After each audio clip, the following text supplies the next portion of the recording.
Year's special with the Cult. We are starting the year the way we mean to go on, and that is out on the road. And we're joining the Cult in Milton Keynes on the latter stages of their very extensive European tour. And as you can see, I've got all the band here. Welcome to Craig, Ian, Scott and Billy.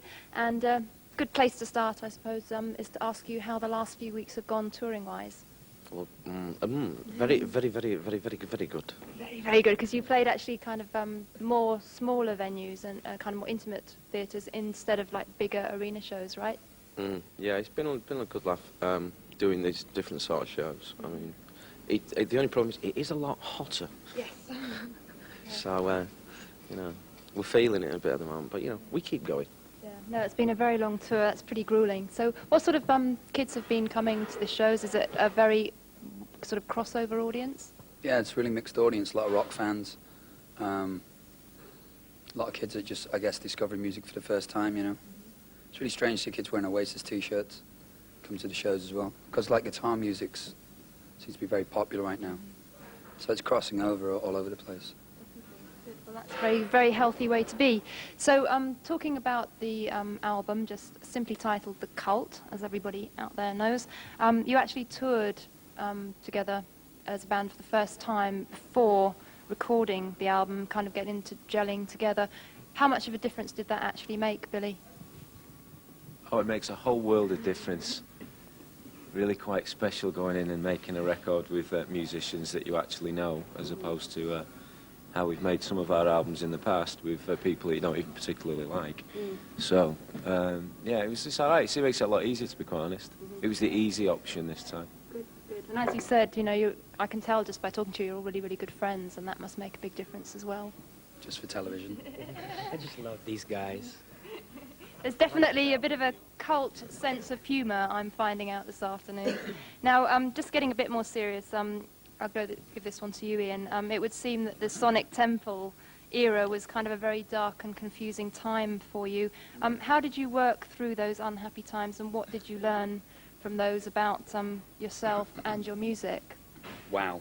It's a long one, isn't it? It's a very long one. How did I get through that? Probably by consuming vast amounts of alcohol. But that was part of the problem. Yeah, but it was the only way of getting through. Part of the solution as well, wasn't it? It's a catch-22 situation.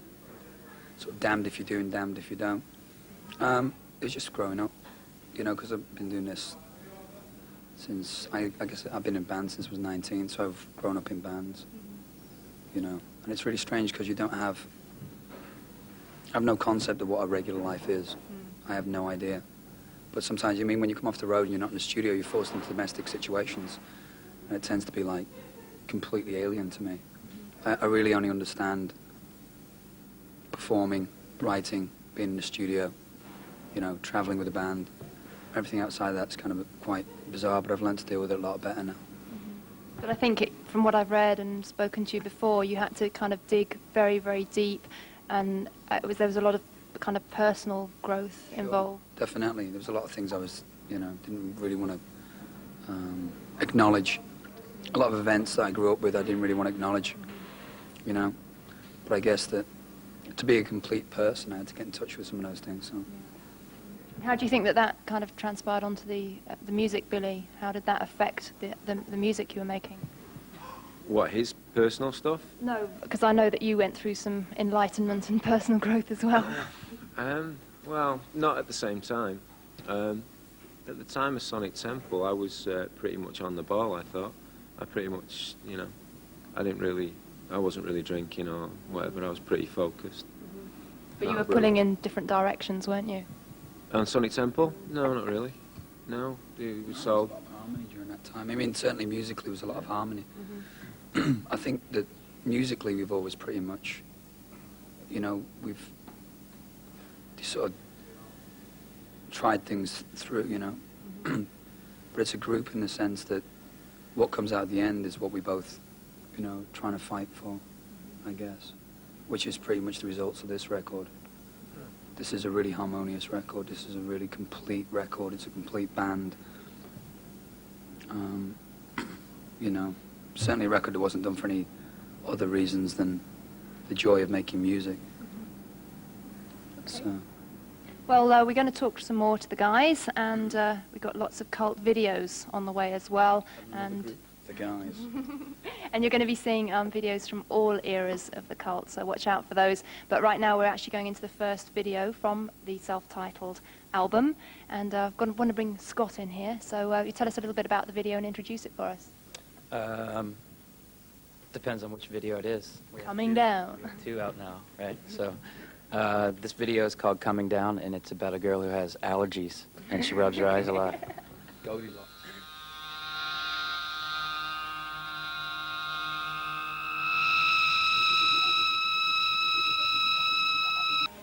You're still awake on New Year's Day. At this time of night, I congratulate you and I thank you for joining us on our New Year's Day special with the Cult. And as you can see, all the guys are still with me, and we're talking a little bit more about everything to do with the band and their new record. And just kind of more of a general question, the Cult has always been very kind of good at reinventing itself for each album, and always coming up with a different sound. But you definitely had to do that again this time, and I was wondering, you also had to kind of set a new agenda of how the band was going to operate in the future, taking into account everything that had gone on before.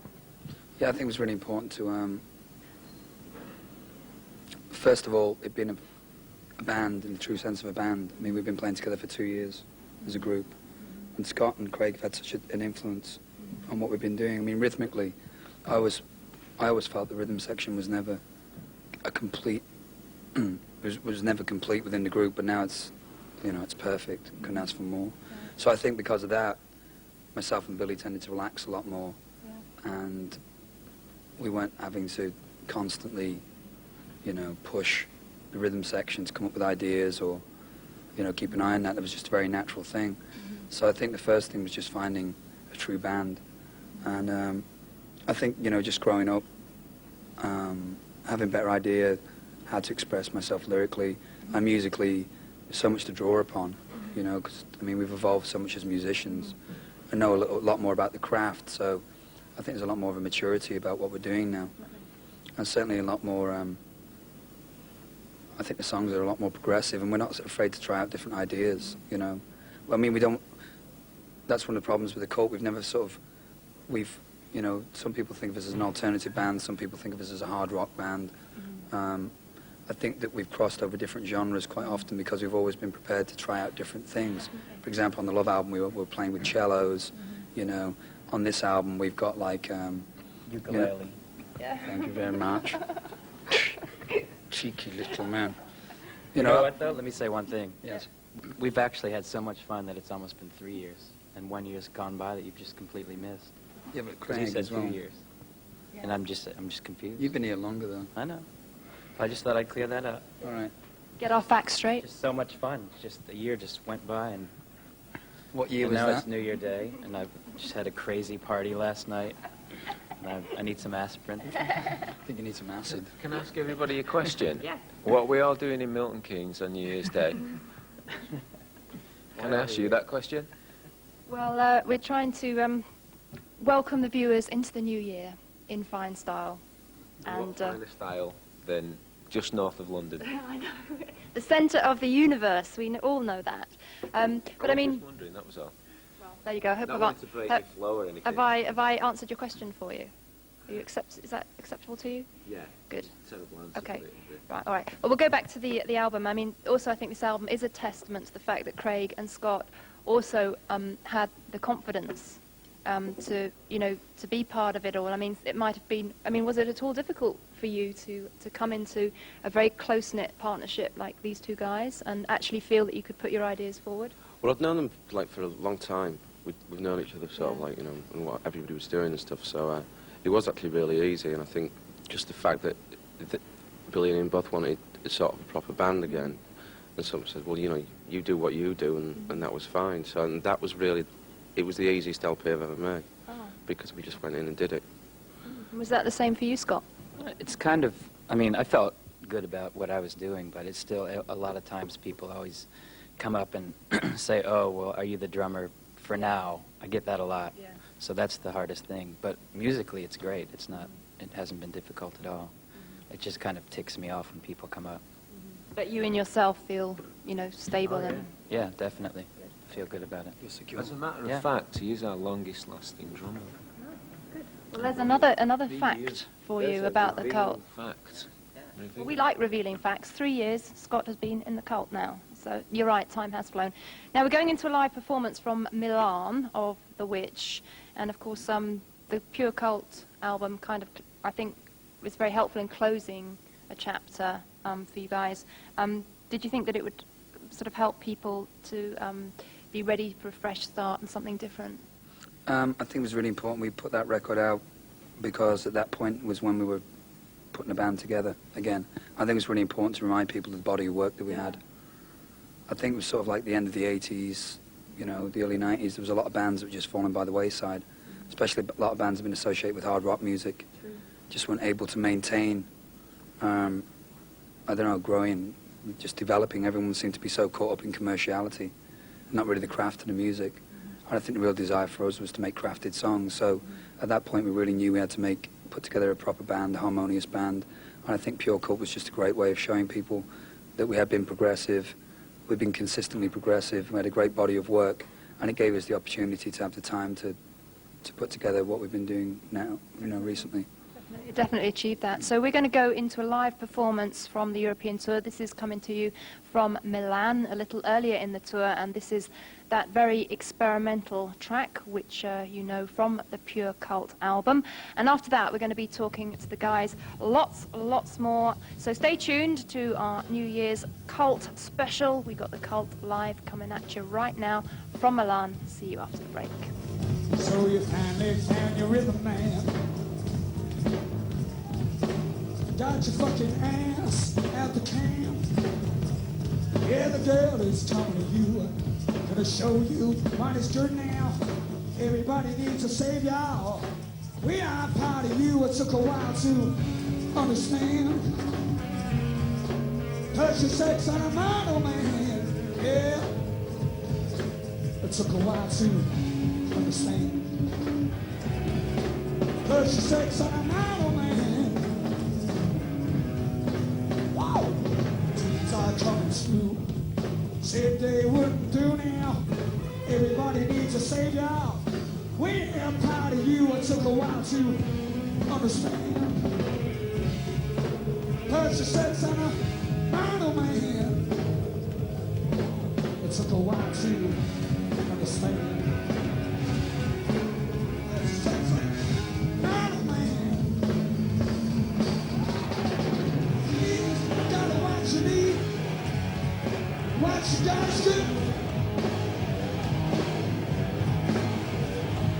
She's got what you need. What you got is good.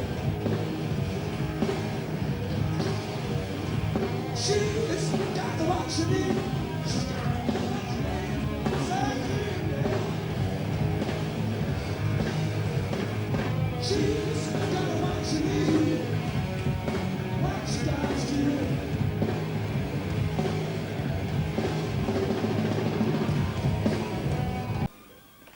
It's the Headbangers Ball New Year's Day special with The Cult, and we just got back from Sweet Soul Sister, taken from 1989's Sonic Temple album. Of course, many, many great songs on that record, and I think that actually leads us nicely onto my next point of inquisition here, because in the past you guys definitely felt a greater affinity with the scene in America, and of course you've worked with American producers, you've got an American drummer, and also had Matt Sorum, who obviously went on to Guns N' Roses.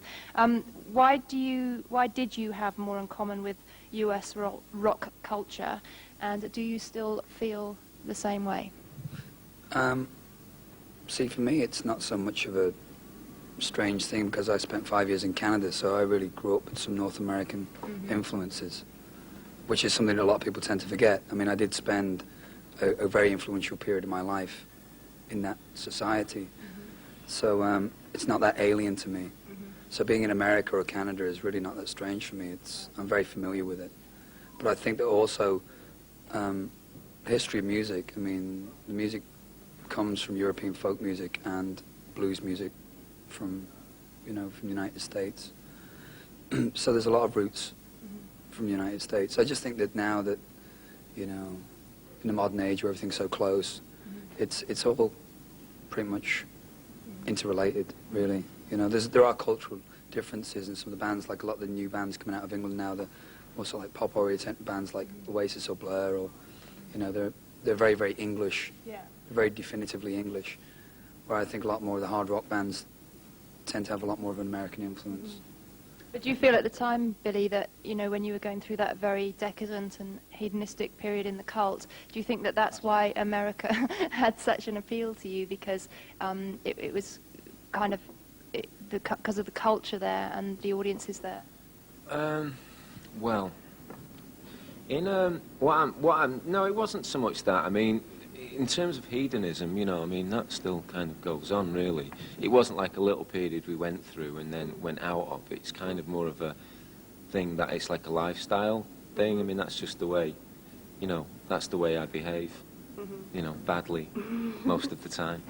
Well, I'd like to touch on one specific track on the album now, Sacred Life, which I think has been well documented, and if you listen to the album, it mentions a lot of people who died young, I suppose you say. I mean, there's obviously a very personal track to you, Ian. How difficult was it to admit to yourself that you kind of could have been next? See, now, it's kind of a sad circumstance. My father was dying at the time when I was extremely out on a limb, and had he not been sick, I probably wouldn't have taken inventory of my own life. So I lost my father, but I gained myself, and it was really strange. But I mean, I wasn't really able to write about it at the time because it was just so emotional. I was so wrapped up in the emotional thing. Yeah. I didn't really see it. I mean, I was writing about it in a kind of an abstract way, but I wanted to express it so much more directly. And just recently, it's just been really, I've just been able to, I'm a lot more open. You know, I mean, I'm not that, I think it's a lot to do with the criticism, because I do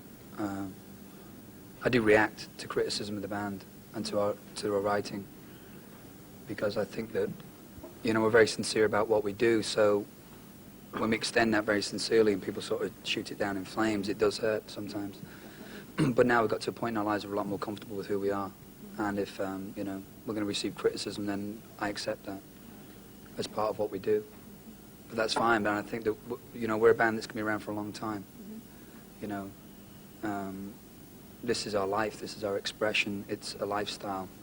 And it's been something I think we've all been passionately involved in since we could probably, you know, since we first heard music when we were very young. And it's certainly something I can imagine myself doing when I'm however old I am, you know. Whether or not it's commercially successful is for people to, you know, for the public to make their minds up about whether they, you know, identify with what we're doing. But I think the only thing we can really do is just be true to ourselves and make our music and be consistent in that, which is the joy of what we're doing right now, because I think we're extremely consistent in every single aspect, you know. Well, thank you for that. And as we said, the song Sacred Life mentions Kurt Cobain by name. And of course, 94, I think the biggest event in the music, kind of the biggest thing we're going to remember about that is Kurt Cobain's suicide. And everybody can remember where they were when they heard that Elvis had died or when JFK had been shot. Can you remember where you were when you heard that Kurt had committed suicide? We were actually in the studio in Vancouver recording. So it's pretty traumatic. Well, it's just sort of down the road. So, it was a little strange. I mean, what was the vibe when you heard that? I mean, you must have all been really, really shocked. Yeah, I think it was just sort of like, you know, no one actually knew what had happened. Really, made it a little bit weird. Okay, well, we're going to actually show you the events leading up to Kurt Cobain's suicide right now, and also how it did affect everybody in the music world. So we're going to have a look at that little report right now, and then we'll be back to talk to the cult some more right after we have a look at Kurt Cobain and the events leading up to his death. So there you go, that was a look back at the events leading up to Kurt Cobain's suicide last year. We're continuing our New Year's special with the Cult, and we're going into their brand new video. The track is called Star, and just going into the video, Ian, this is one of two or three songs on the album that express your admiration for strong female characters, Yeah. which I'm all in favour of. Definitely time to worship women again. I think women have gone from victims. In the 80s, always seemed like, you know, like one of the big things in the film Spinal Tap. Although comic really sort of illustrated where a lot of women were at the end of a leash, or it appeared to be that way, and I think women have really broken through. I think there's a lot more progressive female bands out there right now, and I really admire Courtney Love. I'm a really big fan of Hole, and I like things like Luscious Jackson, Royal Trucks, and, you know, L7, Babes in Toyland. I've always loved Patti Smith. So, but I think it's in a time where, you know, there's a lot of negativity in the world, and so it's like a time where we really need to reaffirm the life force, and, you know, women have the power of giving birth, and I think that's probably why they're at the forefront right now, is to sort of show the tribe that everything's okay, you know. Yeah, definitely. So, and that's the truth. Definitely, and of course in the late 80s, it was a very sexist time, particularly in rock music, with, you know, It's women. commercial. You know, it's sold. To denigrate women sold. It's ridiculous. It's so ludicrous. You would think any of those boys in those bands didn't have a mother, That's right. you know. So this video is definitely, what's the word, celebrating female.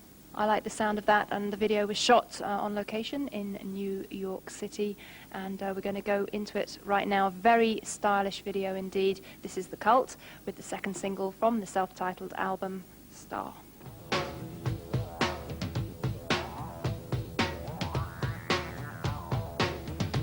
Back with the Headbangers Ball, a New Year's special with The Cult. I hope you're enjoying the conversation. I certainly am, and as you can see, I've got Ian and Billy here now, and we'll talk a little bit more about everything to do with the new album. And I think if anybody that listens to the album and also reads interviews and so on, there's a lot of point has been made that this album goes back to the Love album in musical style. And I think also from what you've said, it also sort of has the same enthusiasm that a debut album might showcase. So what advice would you give to young bands about not getting caught up in show business and losing sight of the reasons that you got into music in the first place? I think it's a case of just generally, whatever you feel generally good about is what you should go with. You know, instead of like maybe looking for outside influences, what you really feel in your gut is right for you, then that's what you should be doing. Because that's the essence of yourself, so. Kind of like watch out for that second album. The first one's easy. Most bands, you know, most bands make a good first album, and it's the second album when you're going to kind of write it on the road, and everybody suddenly has expectations and preconceived ideas of all the things that you are or what they perceive you to be. And that's when it's The dangerous. thing that's been said is that, you know, like your first album takes you maybe 23, 24 years to make. Your second album, you've got like maybe about 8 months to put that together. And also I think Eddie Vedder made a good point that there's no training for you how to cope with success, if indeed success does come the way of a young band. There's nothing to prepare you for it, is there? No. Well, I believe the Boys Brigade has issued a pamphlet now. it's tough. You go through it on your own. You really do. It doesn't matter what anybody says. You can sit down with people and talk about what you're experiencing, but at the end of the day, it's you against, you know. You have to learn how to deal with it yourself. And having said that, The Cult, I don't think, could have made the album that you've made this time without having gone through all that. Definitely, you have to experience it. I'm really glad we've experienced a lot of things that we have experienced, because it's made it a lot more, it's made it a lot stronger, solid, and it's really reinforced. I mean, what I'm really happy about is the fact that the quality of what we're doing right now in terms of the songwriting, the craft of it, it's really becoming very, very advanced, and that's really exciting. I mean, I guess we're in our prime right now. Whether or not it registers commercially, I think as writers, as musicians, it's a most prolific time and most focused time. It's very exciting. So how do you relate to your old albums? I mean, they seem to me that they're probably very autobiographical of those eras in your career and your lives. Yeah, I mean, I think we've been often quoted as saying they just represent, you know, periods of time that we're in. They're just fairly honest, naive at times, representations of where we're at. You know, we're not the most calculating of groups, so we just tend to, you know, we much more kind of follow our emotions and our instincts rather than locking ourselves away and, you know, coming up with a strategy, you know, which is like a lot of bands do that, and it's just not really our thing. So we kind of just, if we feel good about something, we generally do it, and that's been how we've done things for the last 10 years. Okay, well, we'll be talking to the guys some more, but we have to have another commercial break right now. But stick around. We've got more Cult videos on the way and more talk about the album. So stay tuned as the Headbangers Ball New Year's Cult special continues. More from Ian and Billy right after these messages. I'll see you there.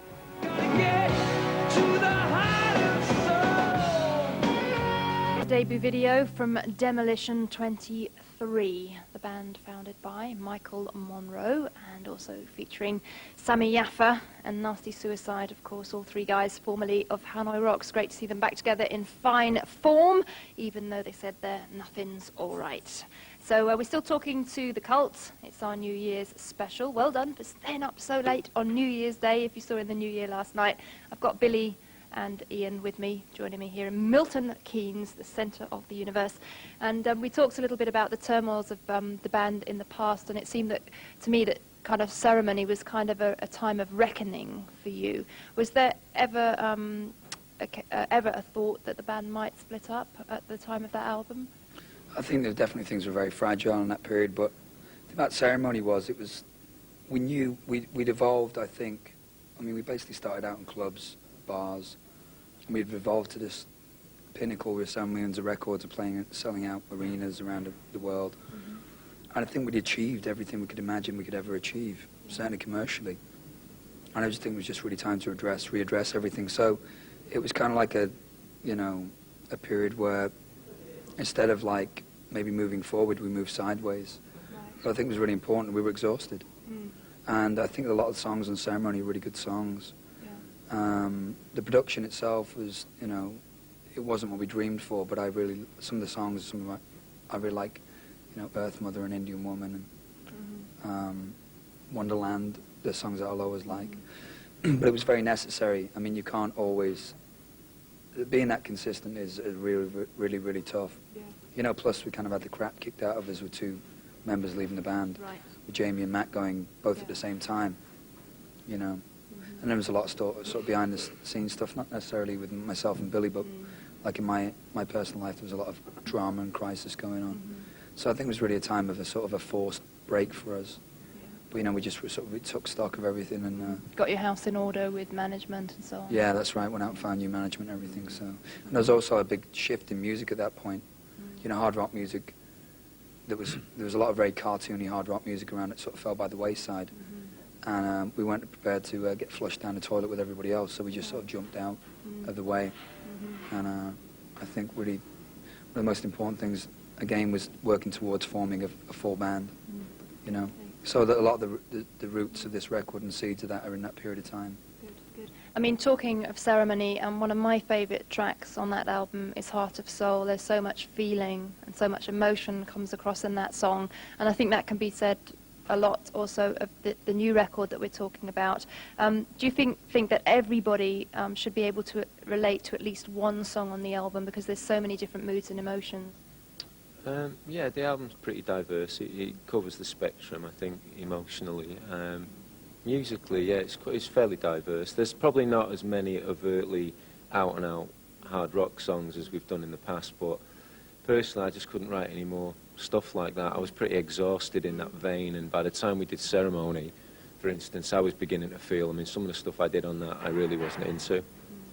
And I thought I'd pretty much reached a bit of a dead end, and I was kind of pushed into doing it, and I didn't feel comfortable with some of the stuff I played on it, so, that was a bit of a drag.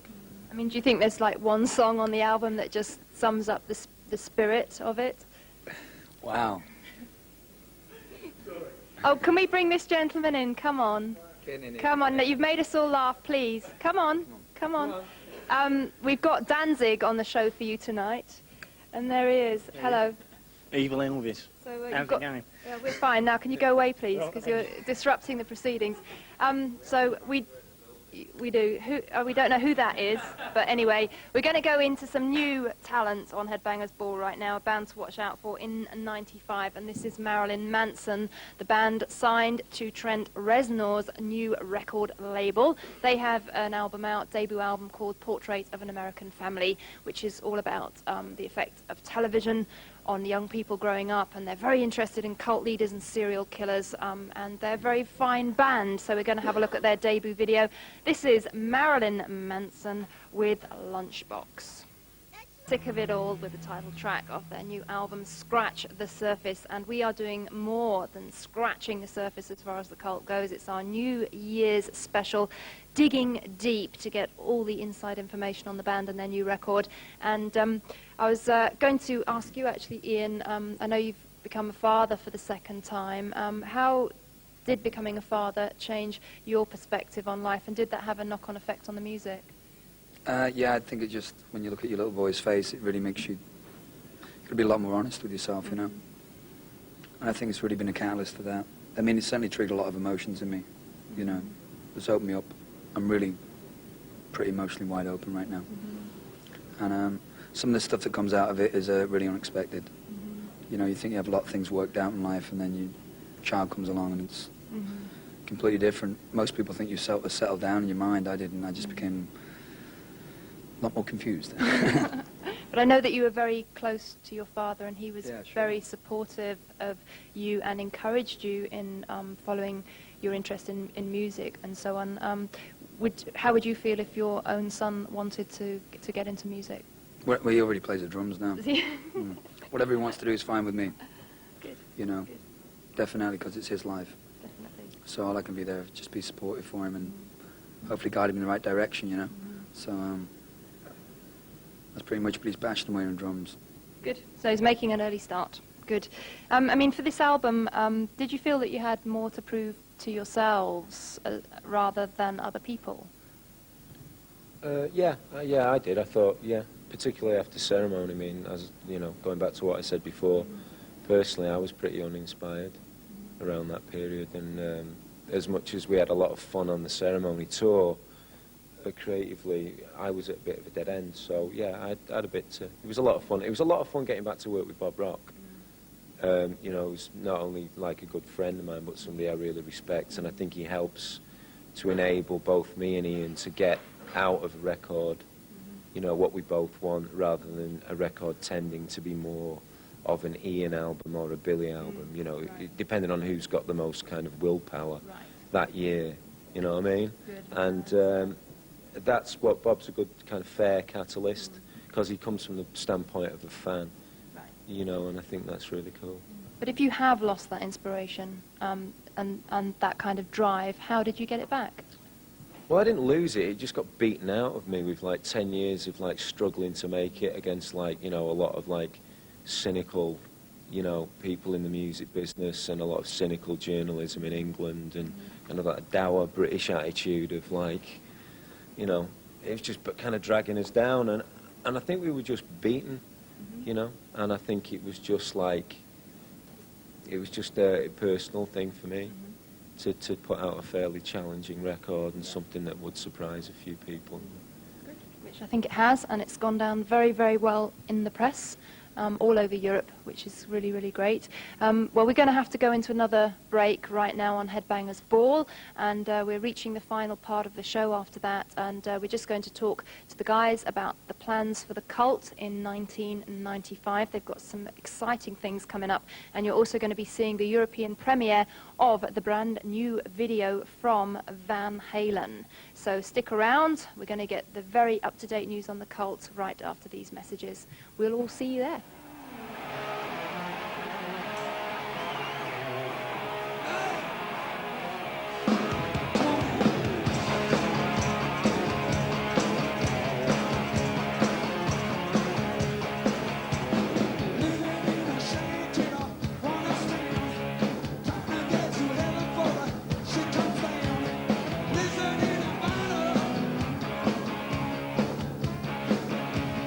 This is the haze fall.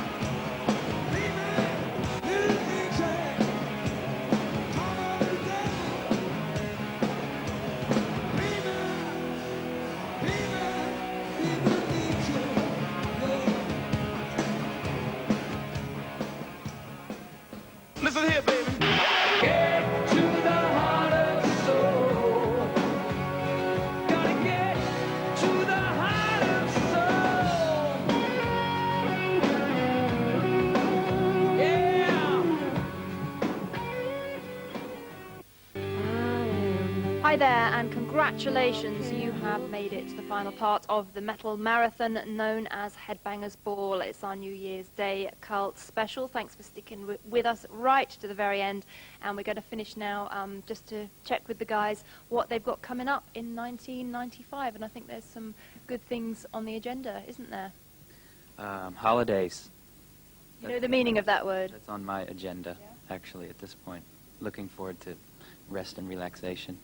We're going to go to Australia, New Zealand for the big day out. Talk of South America, Hawaii, North America, just the whole shebang. And this one in Australia sounds like a fantastic lineup, Yeah. and I know that you're looking forward to meeting Courtney Love, aren't you? Definitely. You haven't I met her really admire before? No, I've never met before. I really admire her work, though. As a musician, you know. Never lived through this. I think it's a brilliant album. But the bill's really good in Australia. It's like Ministry, Cult, Primal Scream, Oasis, PJ Harvey, Hole. I think some Australian acts playing as well. But it's a really, really good bill. I really like the fact that everything's more diversified. Yes. I don't think things should be just like slotted in.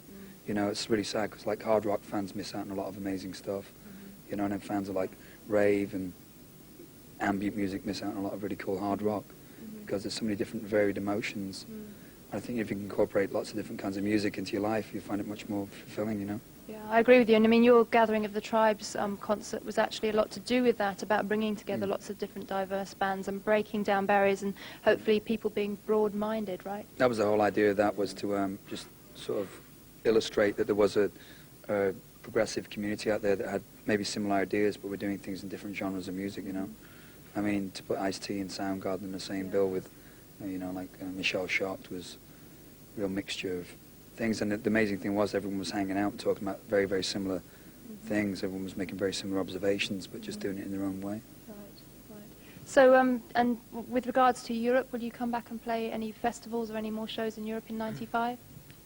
Yeah, I don't see any reason why not. I think we'll be, yeah. I mean, we haven't booked anything yet, but my understanding is that it is part of our plan to come back and make ourselves available. Good. And what about videos? Any plans for more clips of the cult? We've only just got into Start right now, so we'll see what happens. I mean, you know, Definitely, maybe. precisely. As Oasis would say. Or perhaps positively. Or whatever. Or whoever. Or 4:30.